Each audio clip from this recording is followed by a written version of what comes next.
Hi friends, ఈ వీడియోలో మనం 2018లో విడుదలైన a little room for hope అనే జాపనీస్ రొమాంటిక్ డ్రామా ఎక్స్ప్లెనేషన్ని చూడబోతున్నాము. స్టోరీ స్టార్టింగ్లో హీరో ఇంకా హీరోయిన్ వీళ్ళిద్దరూ కూడా చీకటి గదిలో కూర్చొని టీవీలో న్యూస్ చూస్తూ ఉంటారు. న్యూస్లో హీరోయిన్ తప్పిపోయి ఇవాటికి 3 రోజులు అవుతుందని, 3 రోజులుగా కనిపించట్లేదంటే హీరోయిన్ని ఎవరో ఒకరు కిడ్నాప్ చేసి ఉంటారేమో అని మాట్లాడుతూ ఉంటారు. హీరోయిన్ వాళ్ళ అమ్మ నాన్నలు ఇద్దరు కూడా మీడియా ముందుకి వచ్చి పోలీసులందరినీ రిక్వెస్ట్ చేస్తూ మా కూతుర్ని వీలైనంత తొందరగా వెతికి పెట్టండి అని ఏడుస్తూ ఉంటారు. న్యూస్లో వస్తూ ఉన్న విజువల్స్ అన్నిటిని చూసిన హీరోయిన్ ఒక్కసారిగా నవ్వుతుంది. నా శరీరం పైనున్న ఈ దెబ్బలన్నిటికీ కారణము కూడా మా అమ్మ ఇంకా నాన్ననే.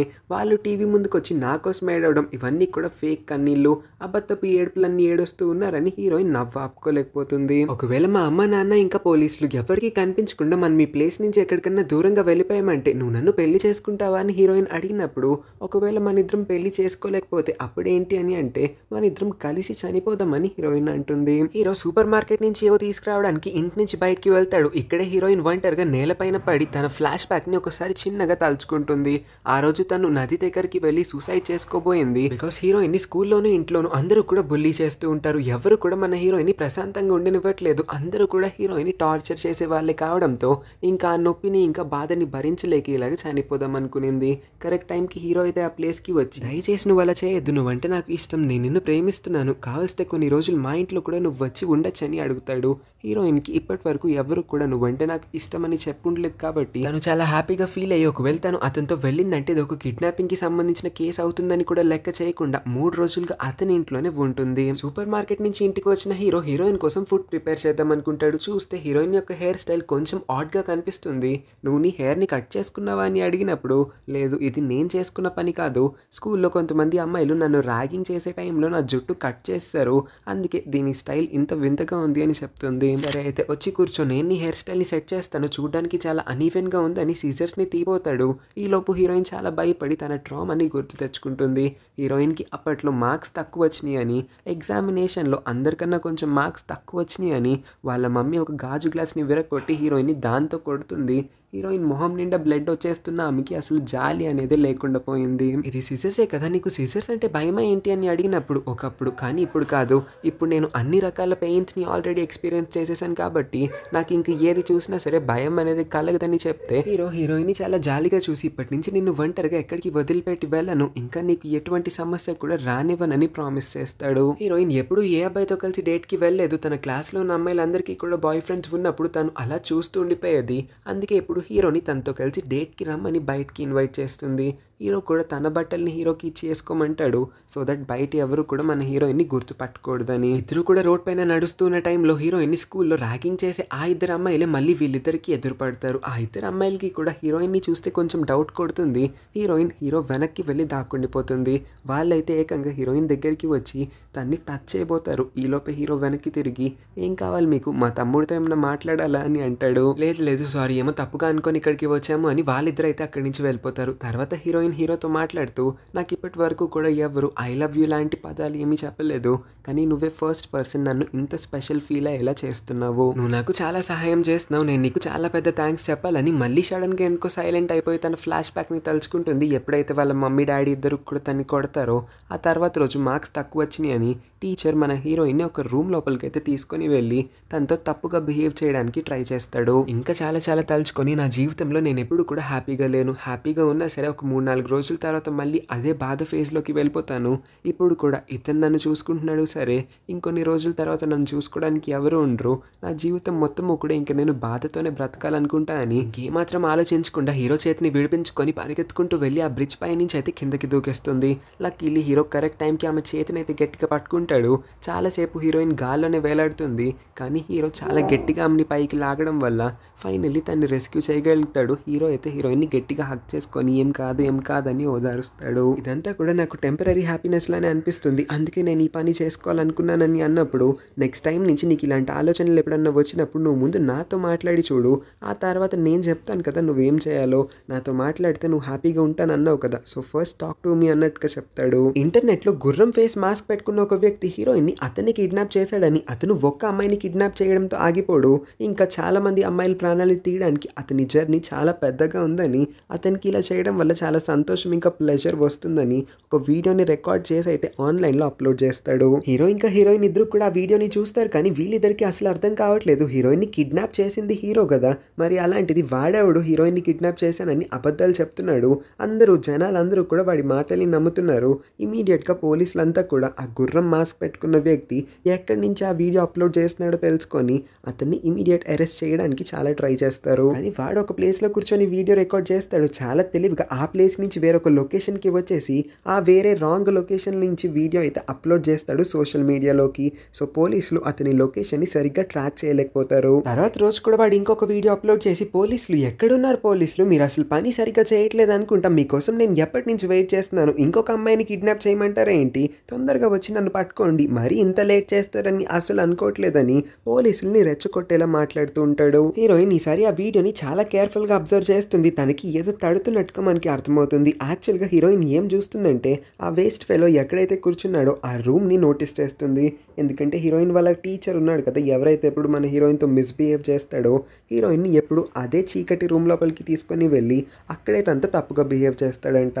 సో హీరోయిన్కి ఆ రూమ్ బాగా తెలుసు కాబట్టి వీడు ఎక్కడైతే కూర్చున్నాడో ఈ రూమ్ కూడా ఆ రూమ్లోనే ఉండడంతో ఈ గుర్రం మ్యాన్ ఇంకెవరో కాదు, హీరోయిన్ వాళ్ళ టీచర్ ఏమో అని హీరోయిన్ అనుకుంటుంది. ఈ వీడియోని చూసిన తర్వాత హీరోని అడుగుతుంది, నువ్వు నిజంగానే నన్ను పెళ్లి చేసుకోవడానికి రెడీగా ఉన్నావా అని. హీరో దానికి అవునని అంటే, నిజంగానే నాకు నమ్మకం కుదరట్లేదు, ప్రామిస్ కూడా చేస్తావని అంటే హీరో పింకీ ప్రామిస్ కూడా చేస్తాడు.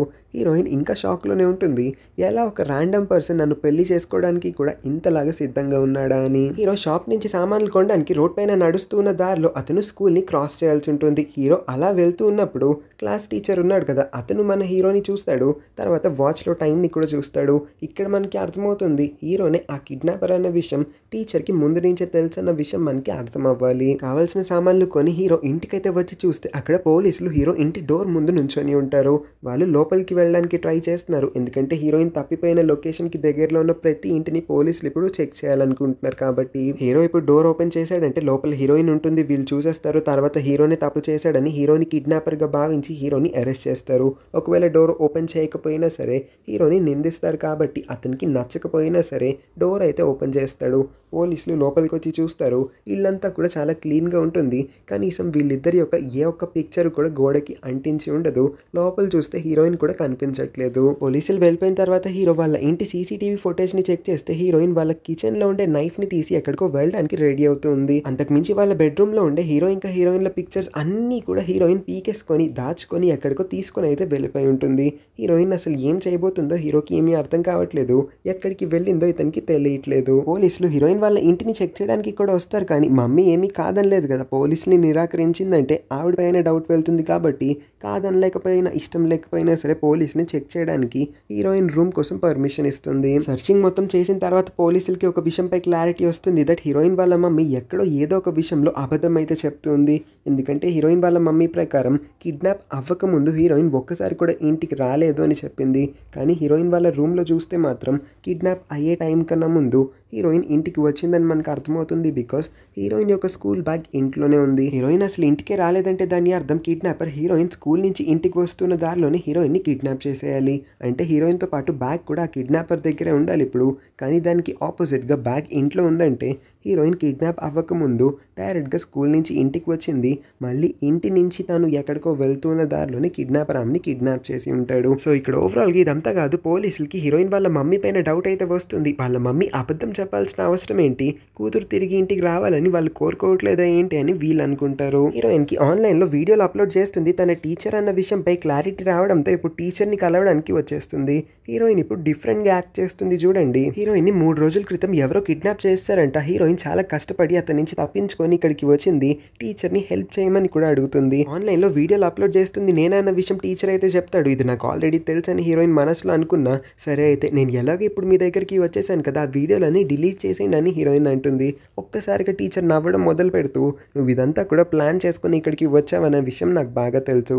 నేను ఆన్లైన్లో నుంచి ఆ వీడియోలు తీయంగానే నువ్వు ఇక్కడి నుంచి నా నుంచి తప్పించుకొని పారిపోతావు. వన్స్ నువ్వు నా దగ్గరికి వచ్చిన తర్వాత నేను నిన్ను ఎక్కడికి కూడా వెళ్ళనివ్వనని హీరోయిన్కి దగ్గరగా వస్తాడు. హీరోయిన్ భయపడుతుంది కాబట్టి తను దాచుకున్న కత్తిని అయితే తీసి వాడి గొంతు దగ్గర పెట్టి నన్ను అస్సలు తక్కువ అంచనా వేయద్దని అంటుంది. ఓహో, 3 రోజులు వాడితో ఉండేసరికి ఇంత ధైర్యవంతురాలు అయిపోయావా ఏంటి, గుర్తు లేదా ఏంటి, నిన్ను ఇంట్లో ఎవరు పట్టించుకో పట్టించుకోరు. మీ అమ్మ నాన్న నిన్ను 24 గంటలు కొడుతూనే ఉంటారు. స్కూల్లో స్టూడెంట్స్ అంతా నిన్ను ర్యాగింగ్ చేస్తే టీచర్స్ అందరూ కూడా నీతో తప్పుగా ప్రవర్తిస్తారు. వీటన్నిటికీ పైన ఈ ప్రపంచంలో నీకు తోడు నీడ అంటూ ఎవరూ లేరు. నువ్వు నా బదులు ఆ కిడ్నాపర్ని చూస్ చేసుకున్నావా? వాడు మంచోడో చెడ్డోడో నీకెలా తెలుసు? వాడు కూడా నీపై అడ్వాంటేజ్ తీసుకోవడానికి నీకు ఇలాగ దగ్గర అవుతూ ఉండొచ్చు. ఏదో ఒక రోజు నీకు నమ్మక ద్రోహం చేస్తే కానీ నీకు బుద్ధి రాదు. వాడికన్నా నేనే చాలా బెస్ట్ అన్నట్టుగా మాట్లాడతాడు. నువ్వు నన్ను చూస్ చేసుకోకుండా వాడిని అనవసరంగా పిక్ చేసావని నువ్వే తర్వాత బాధపడతావు అంటాడు. కిడ్నాపర్ మంచోడో చెడ్డోడో అన్న విషయాన్ని మనం పక్కన పెడితే వాడు మీకన్నా 100 టైమ్స్ బెస్ట్ అని నేను మీ మొహం మీదే చెప్పగలుగుతాను. అయినా నన్ను ఇక్కడికి రప్పించడానికి కదా ఈ వీడియోలన్నీ చేస్తూ ఉన్నారు. ఎందుకు నన్ను ఇక్కడికి రప్పించాలనుకుంటున్నారని అడిగినప్పుడు, నువ్వు ఆ కిడ్నాపర్తో ఉండడం నాకు అస్సలు ఇష్టం లేదు. నువ్వు నాతోనే ఉండాలి. నువ్వంటే నాకు ఇష్టం. నేను నిన్ను ప్రేమిస్తున్నానని ఒక సైకోలాగా బిహేవ్ చేయడం మొదలు పెడతాడు. టీచర్ యొక్క బిహేవియర్ మారుతూ ఉండడం హీరోయిన్ నోటీస్ చేస్తుంది. అందుకే తన ప్రాణాన్ని తను రక్షించుకోవడం కోసం ఇక్కడి నుంచి పరిగెత్తేబోతుంది. కానీ టీచర్ కరెక్ట్ టైంకి హీరోయిన్ అయితే గట్టిగా పట్టుకొని తన్ని ఎక్కడికి వెళ్ళనివ్వకుండా గోడకి అనిపేస్తాడు గట్టిగా. నువ్వు ఆ కిడ్నాపర్తో కలిసి రోజు ఉంటుంటే నాకు జెలసీ వస్తుంది. అంటే నువ్వు నాకు ఎంత ఇష్టమో అర్థం చేసుకో. నన్ను చూస్ చేసుకోవచ్చు కదా అని పిచ్చోళ్ళగా మాట్లాడుతున్న టైంలో ఆ రూమ్ డోర్ని ఓపెన్ చేసుకొని మన హీరో అయితే ఆ ప్లేస్కి వచ్చేస్తాడు. హీరో టీచర్ని బ్లాక్మెయిల్ చేస్తూ నువ్వు హీరోయిన్ని ఇక్కడికి రప్పించడానికి ఆన్లైన్లో వీడియోలు అప్లోడ్ చేస్తూ ఉన్నావు. వీడియో ఒక చోట రికార్డ్ చేసి ఇంకొక చోటుకి వెళ్ళి లొకేషన్ మార్చి మరి వీడియోని ఆన్లైన్లో పబ్లిష్ చేస్తున్నావు. కానీ నువ్వు ఏ ఒరిజినల్ లొకేషన్లో కూర్చొని వీడియోని రికార్డ్ చేస్తున్నావో అక్కడికి సంబంధించిన వీడియోలు ఇంకా లొకేషన్ యాక్సెస్ మొత్తం ఈ మెమొరీ కార్డ్లో ఉంది. ఈ మెమొరీ కార్డ్ని కనుక నేను పోలీసులకి అప్పచెప్పానంటే అసలైన కిడ్నాపర్ నేనైనా సరే నిన్ను కిడ్నాపర్గా భావించి జైల్లో అరెస్ట్ చేస్తారు. ఇదంతా కావాలనుకుంటే నువ్వు హీరోయిన్ని ఏమన్నా చెయ్యి, లేకపోతే హీరోయిన్ని అక్కడికక్కడే వదిలే అని అనేలోపే కిడ్నాపర్ కింద పడిన కత్తిని తీసి హీరో పైన దాడి చేయబోతాడు. కానీ హీరో ఏం మాత్రం తక్కువ కాదు. హీరో వెంటనే కిడ్నాపర్ని అనిపి కింద కూర్చోబెడతాడు. హీరోయిన్ ఏమో ఏకంగా నిజంగానే టీచర్ని చంపేయాలనుకుంటుంది. కత్తి పెట్టి అతన్ని గట్టిగా పొడి చేయలోపే హీరో ఆమె చేతినైతే గట్టిగా పట్టుకొని ఎవరిని కూడా మర్డర్ చేయకూడదు, మళ్ళీ కేసు అవుతుంది, నువ్వు ఇక్కడ ఇరుక్కుంటావని హీరోయిన్ని వెనకైతే నెడతాడు. వాళ్ళిద్దరూ అక్కడి నుంచి వెళ్ళిపోయిన తర్వాత పోలీసులు ఆ ప్లేస్కి వచ్చి టీచర్ని అరెస్ట్ చేయాలనుకుంటారు. ఎందుకంటే ఎవరో పోలీసులకి కాల్ చేసి అసలైన కిడ్నాపర్ ఇక్కడే ఉన్నాడు, వాడే వీడియోలన్నీ కూడా అప్లోడ్ చేస్తున్నారన్న ఇన్ఫర్మేషన్ ఇచ్చేసారంట. అది ఇంకెవరో కాదు, మన హీరోనే పోలీసులకి ఇలాగా కంప్లైంట్ చేసి టీచర్ని ఇరికిస్తాడు. ఇప్పుడు నేను ఇంట్లో నుంచి కత్తి పట్టుకొని టీచర్ దగ్గరికి వెళ్ళేటప్పుడు ఇంట్లో ఉన్న పిక్చర్స్ అన్నిటిని కూడా తీసుకొని వెళ్ళిపోయాను. ఎందుకంటే ఒకవేళ టీచర్ నుంచి నేను మళ్ళీ తప్పించుకొని తిరిగి రాలేకపోయానంటే కనీసం నీతో గడిపిన ఆ మెమొరీస్ అన్నీ కూడా నా దగ్గర ఉంటాయి కదా, ప్రతిరోజు ఆ ఫొటోస్ని చూసన్నా సంతోషంగా గడుపుతానేమో అని అంటుంది. ఇందాక టీచర్ హీరోయిన్ని హెరాస్ చేస్తున్న టైంలో హీరో రూమ్ లోపలికి వచ్చే టైంలోనే ఒక పిక్చర్ అయితే క్లిక్ చేస్తాడు. ఆ పిక్చర్ని పోలీసులకి కూడా అప్పచెప్పేస్తాడు. పోలీసులు ఇప్పుడు అదే పిక్చర్ని టేబుల్ పైన పెట్టి మీ దగ్గర హీరోయిన్ ఏం చేస్తుంది అని అంటే హీరోయిన్ నా స్టూడెంట్ స్కూల్లో నా దగ్గర కాకపోతే ఇంకెవరి దగ్గరికి వెళ్తుందని కవర్ చేస్తాడు. తర్వాత మెమరీ కార్డ్, ఏ మెమరీ కార్డ్ని అయితే హీరో టీచర్కి చూపించి అతన్ని బ్లాక్మెయిల్ చేశాడో అదే మెమరీ కార్డ్ని ఇప్పుడు పోలీసులకి కూడా అప్పచెప్పేసి ఉంటాడు. ఆ మెమరీ కార్డ్లో టీచర్ అతని ఒరిజినల్ లొకేషన్లో నుంచి షూట్ చేసిన వీడియోలు ఇంకా అతని కంప్యూటర్ నుంచి ఈ వీడియోలన్నీ కూడా అప్లోడ్ చేశాడన్న ప్రూఫ్స్ అన్నీ కూడా ఉంటాయి. సో ప్రూఫ్స్ అన్నీ కూడా ఇప్పుడు టీచర్కి అగెనెస్ట్గానే వెళ్తూ ఉండడంతో పోలీసుల అనుమానం టీచర్ మీద పడుతుంది పూర్తిగా. టీచర్ ఏమో గట్టిగా అరుస్తూ ఉంటాడు, ఈ వీడియోలన్నీ రికార్డ్ చేసింది నేనే అయి ఉండొచ్చు కానీ తప్పు మాత్రం నేను చేయలేదు, తప్పు చేసిన వాడు ఇంకెవరో కాదు, మీకు ఫోన్ చేసి ఈ ప్రూఫ్స్ అన్నీ కూడా నాకు అగెనెస్ట్గా మీకు అప్పచెప్పిన అదే కిడ్నాపర్, వాడి తప్పులన్నీ చేశాడు కానీ నాపైకి నింద మొత్తాన్ని నెట్టి నన్ను ఈ కేసులో ఇరికించడానికి ట్రై చేస్తున్నాడని. కానీ పోలీసులు ఎవరు కూడా టీచర్ మాటల్ని అస్సలు వినిపించుకోరు. హీరో ఇంకా హీరోయిన్ ఇప్పుడున్న చోట ఒక ఫంక్షన్ హాల్ లాగా కనిపించడంతో హీరోయిన్ వాళ్ళిద్దరి యొక్క ఫేక్ సెరమనీని ఇక్కడ చేసుకుందాం అనుకుంటుంది. కానీ హీరో ఇక్కడితో ఇంకా ఫ్రస్ట్రేట్ అవుతాడు. ఎందుకు ఎప్పుడు పెళ్ళి అంటావు, అసలు నేను నిన్ను కాపాడదాం అనుకోలేదు, కిడ్నాప్ కూడా చేద్దాం అనుకోలేదని అక్కడే పక్కనే ఉన్న ఒక స్క్రీన్ పైన కొన్ని వీడియోస్ని డిస్ప్లే చేస్తాడు. 3 నెలల క్రితం హీరో రోడ్ పైన నడుస్తున్నప్పుడు హీరోయిన్ పొరపాటున అతన్ని గుద్దేస్తుంది. ఇక్కడే ఫస్ట్ టైం వీళ్ళిద్దరు కూడా కలుస్తారు. హీరోయిన్ ఇతన్ని కూడా నోటీస్ చేయకుండా అక్కడి నుంచి వెళ్ళిపోతుంది. కనీసం సారీ కూడా చెప్పదు. హీరో ఫోన్ అయితే కింద పడి పగిలిపోతుంది కూడా. తర్వాత రోజు చూస్తే హీరోయిన్ యొక్క క్లాస్మేట్స్ హీరోయిన్ ఫుల్గా వాటర్తో తడిపేసి తన్ని బుల్లీ చేస్తూ ఉంటారు. కానీ హీరోయిన్ కనీసం సెల్ఫ్ డిఫెన్స్ కూడా చేసుకోవట్లేదు, కదలట్లేదు, మెదలట్లేదు. వాళ్ళు ఎన్ని కొడుతున్నా సరే అవన్నిటిని కూడా పడుతూ ఉంటుంది. ఎందుకు హీరోయిన్ ఇంతలాగా దిగజారిపోతుంది, వాళ్ళెవరిని ఎదిరించలేకపోతుంది. హీరోయిన్ యొక్క ఈ బిహేవియర్ హీరోకి కొంచెం స్ట్రేంజ్ కనిపిస్తుంది. సో హీరోయిన్ యొక్క క్యారెక్టర్ని స్టడీ చేయడానికో లేకపోతే హీరోయిన్ యొక్క ఈ బిహేవియర్ కొంచెం అతనికి డిఫరెంట్గా అనిపించడం వల్ల ప్రతిరోజు హీరోయిన్ని ఫాలో చేయడం మొదలుపెట్టాడు. హీరోయిన్ని ప్రతిరోజు ఎవరో ఒకళ్ళు ఇబ్బంది పెడుతూ ఉంటారు. వాళ్ళందరూ అనే మాటలన్నింటినీ కూడా పడుతుంది. కానీ హీరోయిన్ ఒక్కరోజు కూడా ఎవరికి సమాధానం ఇవ్వకుండా అలానే ఉండిపోతుంది. ప్రతిరోజు ఫాలో అవుతూ ఉన్న మన హీరోయిన్ని పిక్చర్ క్లిక్ చేస్తూనే ఉంటాడు. ఎవ్రీడే అతను క్లిక్ చేసిన పిక్చర్స్ అన్నింటినీ కూడా హీరో తన ఇంటి గోడ పైన అంటించి తన యొక్క బెడ్రూమ్ మొత్తం హీరోయిన్ యొక్క పిక్చర్స్తో నింపేస్తాడు. హీరోయిన్ ఓ రోజు రాత్రి కొంచెం లేట్గా ఇంటికైతే వస్తుంది. ఇంకా వాళ్ళ మమ్మీ డోర్ కూడా ఓపెన్ చేయట్లేదు. హీరోయిన్ చాలాసేపు డోర్ బద్దలు కొడుతుంది కానీ అటు పక్క నుంచి ఏం రెస్పాన్స్ రాకపోవడంతో బ్యాగ్ ఇంకా బుక్స్ని అక్కడే పడేసి హీరోయిన్ రోడ్ పైన తిరగడానికి వెళ్ళిపోతుంది. చీకట్లో హీరోయిన్ ఎటు వెళ్తుందో కూడా తనకి తెలియదు. చాలా భయం వేస్తుంది. ఇంకా ఈ పాయింట్లో తనకి లైఫ్ పైన ఇంట్రెస్ట్ పోవడంతో తను తన ప్రాణాన్ని తీసేసుకోవడానికి ఆ నది దగ్గరికి వెళ్ళి సూసైడ్ చేసుకుందాం అనుకునే కరెక్ట్ టైంకి రాత్రంతా తన్ని సైలెంట్గా ఫాలో అవుతున్న హీరో అయితే ప్రత్యక్షమవుతాడు. అతని కళ్ళ ముందు ఒక అమ్మాయి అలాగ ప్రాణాలు తీసుకోవడం హీరోకి అస్సలు ఇష్టం లేదు కాబట్టి ఏం చెప్పి ఆ అమ్మాయిని వెనక్కి లాగాలో తెలియక హీరో ఇలా చెప్పి ఉంటాడు దట్ నువ్వంటే నాకు చాలా ఇష్టం, ఎప్పటి నుంచో నేను ఫాలో అవుతూ ఉన్నాను, ఒక్క ఛాన్స్ ఇవ్వచ్చు కదా, మా ఇంట్లోనే ఉండొచ్చు కదా, కొన్ని రోజులు నువ్వు నాతో ఉన్నావంటే నువ్వు కూడా చాలా హ్యాపీగా ఫీల్ అవుతావని ఈ యాంగిల్లో వచ్చి హీరోయిన్ని కన్విన్స్ చేసి హీరోయిన్ని చనిపోనివ్వకుండా అయితే చేయగలుగుతాడు. స్క్రీన్ పైన డిస్ప్లే అవుతున్న ఫ్లాష్ బ్యాక్కి సంబంధించిన వీడియో ఇక్కడితో ఎండ్ అవుతుంది. ఇదివరకు నువ్వు నాకు బాగానే అనిపించేదానివి కానీ ఈ మధ్య నాకు అస్సలు నచ్చట్లేదు. నువ్వు నీ పద్ధతి, నీ బిహేవియర్, నీ మాట తీరు, ఇంకా నీ ప్రవర్తన నాకు ఏమీ కూడా నచ్చట్లేదు. నువ్వు నా కళ్ళకి ఒక మంచి అమ్మాయిలా కనిపించావు. అందరూ నిన్ను ఎందుకు ఏడిపిస్తున్నారో నాకు అసలు అర్థం కాలేదు. నీలాంటి ఒక అమ్మాయి ప్రాణాలు తీసుకోవడం నాకు ఇష్టం లేదు కాబట్టి ఆ రోజు నువ్వంటే నాకు ఇష్టం అని చెప్పి నేను నిన్ను కాపాడాను. అలా చేస్తే అన్న నీ ఆలోచన విధానం మారుతుంది. నువ్వు అలాగ చనిపోవాలని ఇంకొకసారి ఆలోచించమని నేను అనుకున్నాను. కానీ నీ ఆలోచన అస్సలు మారట్లేదు. ఎప్పుడు చూడు సూసైడ్, చనిపోవాలని మాత్రమే మాట్లాడుతూ ఉంటావు. ఇంకా ఇవి తప్ప నీకు వేరే ఆలోచనే ఉండదా ఏంటి? నేను నిన్ను కాపాడాను, ఆ తర్వాత మన ఇద్దరం హ్యాపీగా ఉందామని నేను అనుకుంటే ఆ తర్వాత రోజు కూడా నువ్వు బ్రిడ్జ్ పై నుంచి దూకేపోయావు. ఆ టైంలో నా గుండె ఎంత స్పీడ్గా కొట్టుకునిందో తెలుసా? నీకు ఎలా ఉంటుందో తెలియదు. నిన్ను కాపాడుతున్నా నాకు చాలా దారుణంగా అనిపిస్తుంది. నీ బిహేవియర్ అందుకే నాకు నచ్చట్లేదని అంటాడు. హీరో ఫ్రస్ట్రేషన్ మొత్తం కూడా అతని మాటల రూపంలో ఇలా బయట పెడతాడు. ఈ మాటలన్నిటి వల్ల హీరోయిన్ బాగా హర్ట్ అవుతుంది. అయినా సరే అతను మాట్లాడిన మాటల్లో లాజిక్ చాలా ఉంటుంది. మీనింగ్లెస్ మాటలేమీ మాట్లాడట్లేదు కాబట్టి హీరో మాటల్ని పూర్తిగా హీరోయిన్ కూడా అర్థం చేసుకొని ఇకపై నన్ను అలాంటి పిచ్చి ఆలోచనలు పక్కన పెట్టి కొంచెం లైఫ్లో బాగుపడదామని నిర్ణయించుకుంటుంది. ఈ పాయింట్లో ఫంక్షన్ హాల్ దగ్గరికి కొంతమంది పోలీసులు అయితే వచ్చేస్తారు. వాళ్ళిద్దరిని ఆల్మోస్ట్ పట్టేసుకోబోతారు కూడా. కానీ లక్కీలీ లాస్ట్ మినిట్లో వీళ్ళిద్దరూ వాళ్ళందరూ చేయి జారిపోతారు.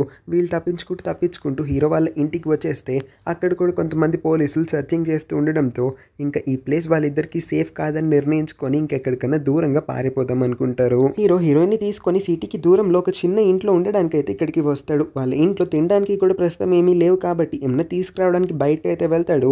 హీరోయిన్ కూడా చుట్టుపక్కల ప్లేస్ని ఎక్స్ప్లోర్ చేయడానికి కొంచెం దూరం నడుస్తూ ఉంటుంది. అప్పుడే హీరోయిన్కి మాకి అనే ఇంకొక స్కూల్ అమ్మాయి అయితే ఎదురుపడుతుంది. మాకిని కూడా వాళ్ళ పేరెంట్స్ కొడతారు. స్కూల్లో అందరూ కూడా ర్యాగింగ్ చేస్తారు. సేమ్ మన హీరోయిన్ కేసు లాగే మనకి అనిపిస్తుంది. మాకి కూడా తన లైఫ్ని సాక్రిఫైస్ చేసుకోవడానికి ఇక్కడికి వచ్చి ఉంటుంది. హీరోయిన్ మాకిని అలా చేయొద్దని ఇప్పుడు హీరోయిన్ రియలైజ్ అయ్యింది. ఒకప్పుడు హీరోయిన్ కూడా మాకిలని ఆలోచించింది. మాకి అలా చేసిందంటే తను తర్వాత చాలా బాధపడుతుంది. లైఫ్లో ఆమె చూడాల్సింది ఇంకా చాలా ఉందని మాకిని కన్విన్స్ చేయడానికి ప్రయత్నిస్తుంది. కానీ మాకి పిచ్చిదానిలాగా బిహేవ్ చేసి ఏదేదో మాట్లాడి హీరోయిన్ కాళ్ళ ముందే అంత పై నుంచి కిందకి దూకేస్తుంది. హీరోయిన్ చాలా భయంతో గట్టిగా అరిచేసరికి హీరో కూడా పరిగెత్తుకుంటూ వచ్చి మాకినా, ఎవరా మాకి, ఎందుకు మాకి అని అరుస్తున్నావు, ఇక్కడ ఎవరు లేరు కదా అని అడిగితే కిందకి చూడు, ఆ అమ్మాయి నా కళ్ళ ముందు కిందకి దూకేసింది అని అంటే కిందకి చూస్తే అక్కడ ఎవరు కూడా ఉండరు. మాకి ఒక డెడ్ బాడీ, ఇందాక కనిపించిన ఆ డెడ్ బాడీ కూడా ఇప్పుడు కనిపించట్లేదు. కాసేపు రెస్ట్ తీసుకొని కళ్ళు తెరిచిన తర్వాత కూడా హీరోయిన్ కళ్ళకి అదే మాకి కనిపించడంతో హీరోయిన్ సరిగ్గా చూస్తే అది మాకి కాదు. ప్రస్తుతానికి హీరో ఆ ప్లేస్లో కూర్చొని ఉంటాడు. ఎవరా మాకి, ఇందాకటి నుంచి ఆ మాకినే తలుచుకుంటున్నావు, నీ ఫ్రెండ్ అని అడిగితే లేదు, ఇందాకటి వరకు కూడా నాకు కనిపించింది, నా కళ్ళ ముందే అంత పైనుంచి కిందకి పడి చనిపోయింది, కానీ తర్వాత తన డెడ్ బాడీ కూడా అక్కడ లేదని చాలా కన్ఫ్యూజ్ అయ్యి మాట్లాడుతుంది. మాకితో నువ్వేం మాట్లాడావో నాకు క్లియర్గా చెప్పు అని హీరో అడిగినప్పుడు హీరోయిన్ విషయం మొత్తం చెప్పిన తర్వాత హీరో క్లారిటీ ఇస్తాడు. మాకి లాంటి ఒక అమ్మాయి అసలు లేదు, అదంతా కూడా నీ ఇమాజినేషన్ మాత్రమే, నువ్వు నీ పొజిషన్ని మాకిలో ఊహించుకున్నావు మాత్రమే. ఆ రోజు నేను నిన్ను వచ్చి కాపాడు ఉండకపోతే నువ్వు కూడా మాకిలానే చనిపోయి ఉండేదానివి కదా, అందుకే నువ్వు ఇలాంటి బ్యాడ్ డ్రీమ్స్ అన్నిటిని కూడా చూస్తూ ఉన్నావు, వాటి గురించి ఇంకా ఆలోచించడం మానే అని హీరో అడ్వైస్ చేస్తాడు. హీరోయిన్ ఉన్న లొకేషన్ తెలుసుకొని టీచర్ కూడా అక్కడికి వచ్చేస్తాడు. చూస్తే టీచర్కి ఇప్పుడు పిచ్చి పట్టినట్టుగా బిహేవ్ చేస్తాడు. ఒకప్పుడు సైకోలానే బిహేవ్ చేశాడు, కానీ ఇప్పుడు ఏంటో జాంబీ లాగా కూడా పరిగెడుతూ హీరోయిన్ వెనకాలే పడుతూ హీరోయిన్ వల్ల అతని లైఫ్ మొత్తం కూడా పాడైపోయిందని హీరోయిన్ అతను అంత ఈజీగా అస్సలు వదిలిపెట్టాడని హీరోయిన్ ఒక చోటుకి వెళ్ళిన తర్వాత గట్టిగా పట్టుకొని మనిద్దరం ఎలాగో కలిసి బ్రతకలేకపోయాం కదా, కలిసి చనిపోదామని పాకెట్లో నుంచి ఒక నైఫ్ని అయితే తీసి హీరోయిన్ని చంపేయబోతాడు. కరెక్ట్గా హీరో అయితే అడ్డొస్తాడు హీరోయిన్కి. ఆ నైఫ్ అయితే హీరో షోల్డర్కి గట్టిగా గుచ్చుకుంటుంది. హీరోయిన్ని సేవ్ చేయడానికి హీరో అయితే ఆ టీచర్తో ఫైట్ చేస్తాడు. వీళ్ళిద్దరి మధ్యన జరిగిన ఈ ఫైట్లో పొరపాటున ఆ కత్తి అయితే వెళ్ళి టీచర్ కడుపులో గట్టిగా గుచ్చుకుంటుంది. చాలా లోతుకి దిగడంతో టీచర్ ప్రాణాలు అక్కడికక్కడే పోతాయి. ఈ సీన్ మొత్తాన్ని కూడా దూరం నుంచి ఆ మెయిన్ పోలీస్ ఆఫీసర్ చూసి షాక్ అయిపోతాడు. కానీ చాలా దూరంలో ఉండడం వల్ల ఇమీడియట్గా ఈ ప్లేస్కి అయితే వచ్చి అక్కడున్న వాళ్ళని కాపాడలేకపోతాడు. సో పోలీసులు అక్కడే ఉన్నారన్న విషయం తెలుసుకొని హీరోయిన్ ఇక్కడి నుంచి కూడా చాలా వేగంగా పరిగెత్తేస్తారు. పోలీసులు ఇద్దరు కూడా వీళ్ళ వెనకాల పడతారు. హీరోయిన్కి ఇలా కాదనుకొని హీరోయిన్ వాళ్ళ పేరెంట్స్ దగ్గరికి తెచ్చేస్తాడు. మమ్మీ అయితే షాక్లో ఉంటుంది. ఇది ఇంకా చనిపోలేదా, ప్రాణాలతోనే ఉందా అన్నట్టు. వాళ్ళ నాన్న మాత్రం వచ్చావా అమ్మ తల్లి, లోపలికి రా అన్నట్టుగా ప్రవర్తిస్తాడు. హీరో వాళ్ళని అడుగుతారు, మీరేమి పోలీసులకి నా పేరు చెప్పి నన్ను బుక్ చేయరు కదా అని. వాళ్ళిద్దరూ కూడా నువ్వు మా గురించి ఏమి పోలీసులకి చెప్పనంత వరకు మేము కూడా పోలీసులకి నీ పైన కంప్లైంట్ చేయమని అంటారు. అసలు మీరిద్దరు హీరోయిన్ ఎందుకు టార్చర్ చేస్తారని అడిగినప్పుడు, టార్చర్ అసలు మా కూతుర్ని టార్చర్ మేమెందుకు చేస్తాము, తన్ని జాగ్రత్తగా ప్రేమగా చూసుకుంటామని అబద్ధాలు చెప్తారు. మరి హీరోయిన్ బాడీ పైన అన్ని దెబ్బలు ఉండడానికి కారణం ఏంటి, తన్ని అంతలాగి ఎవరు కొడతారు, మీ ఇద్దరు కాకపోతే తన్ని అంతలాగి ఇంకెవరు టార్చర్ చేస్తారు, ఇదంతా కూడా మీరు చేసిన పని అని హీరోయిన్ నాతో ఆల్రెడీ చెప్పింది. ఈ విషయాన్ని కనుక నేను పోలీసులకి చెప్పానంటే మీ పరిస్థితి చాలా దారుణంగా అవుతుందని హీరో వాళ్ళిద్దరిని కూడా బెదిరిస్తాడు. వాళ్ళిద్దరు ఏమైనా తగ్గుతారా, రంగులు మార్చే ఊసర వెళ్ళేలాగా హీరోయిన్ బాడీ పైన ఉన్న దెబ్బలన్నిటికీ కారణం మేం కాదు నువ్వే అని మేము పోలీసులకి నిరూపిస్తాం కూడా. ఎందుకంటే 3 రోజులుగా నా కూతురు మిస్సింగ్లో ఉంది, హీరోయిన్ని కిడ్నాప్ చేసింది నువ్వే, ఒక కిడ్నాపరే కదా ఇలాంటి పనులన్నీ చేసేది, తల్లిదండ్రులు చేశారంటే ఎవ్వరు నమ్మరు. పోలీసులందరికీ కూడా నీ మాటల కన్నా ఎక్కువ మా మాటలపైన నమ్మకం కుదురుతుందని వాళ్ళిద్దరు కూడా సంతోషపడిపోతున్న టైంలో హీరో తన పాకెట్లో నుంచి ఇప్పటి వరకు వీళ్ళందరి మధ్యన జరిగిన కన్వర్సేషన్ యొక్క ఫోన్ రికార్డింగ్ని తీసి టేబుల్ పైన పెట్టి వాళ్ళిద్దరిని ఇంకా భయపడతాడు.